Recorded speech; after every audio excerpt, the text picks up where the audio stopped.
नमस्कार, मैं किरण ओझा आज आप लोगों की बहुत ही सुंदर भोले जी का भजन लेके आई हूँ। ये शिव चर्चा भजन है, बहुत ही प्यारा भजन है। हमारे भोले बाबा पल पल में दया बरसाते हैं, उनकी दया के बिना हम अधूरे हैं। और आज आप लोग सुनिए और लाइक करिए, सब्सक्राइब करिए और हमारे चैनल श्रद्धा किरण मधुर लोकगीत को आप लोग ज्यादा से ज्यादा सपोर्ट करिए। हर हर महादेव।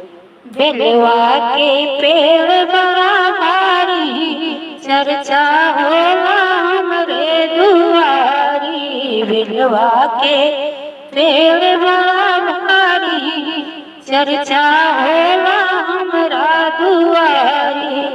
हमरा दुआरी भोला हमरा दुआरी, हमरा दुआरी भोला हमरा दुआरी। बेलवा के पेड़ बड़ा भारी, चर्चा होला हमरे दुआरी। हमरे चर्चवा में ब्रह्मा जी आए, हमरे चर्चवा में ब्रह्मा जी आए।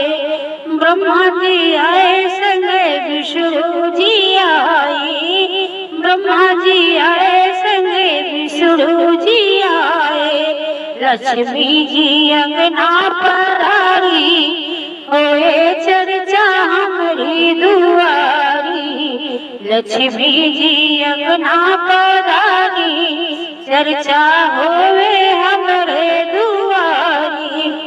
बेलवा के पेड़ बड़ा भारी, चर्चा होला हमरे दुआरी।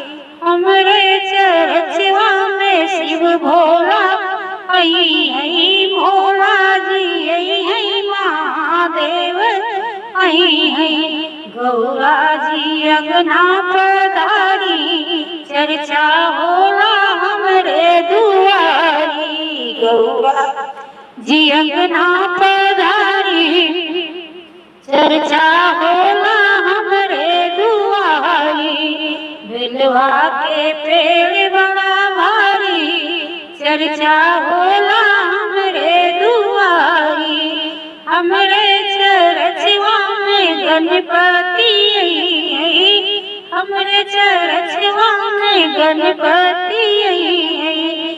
गणपति आई संग रिद्धि सिद्धि आई है, गणपति आई संग रिद्धि सिद्धि आई है। शुभ लाभ आई है दुआरी, चर्चा होए हमरे दुआरी। बेलवा के पेड़ बड़ा भारी, चर्चा होला हमरे दुआरी। हमरे चर्चवा में सरस्वती है, सरस्वती है, घिया दिए ना जलई। चर्चा हुई हमरे दुआरी। बेलवा के पेड़ बड़ा भारी, बेलवा के पेड़ बड़ा भारी, चर्चा होला हमरे दुआरी। हमरे दुआरी होला हमरे दुआरी, हमरे दुआरी होला हमरे दुआरी।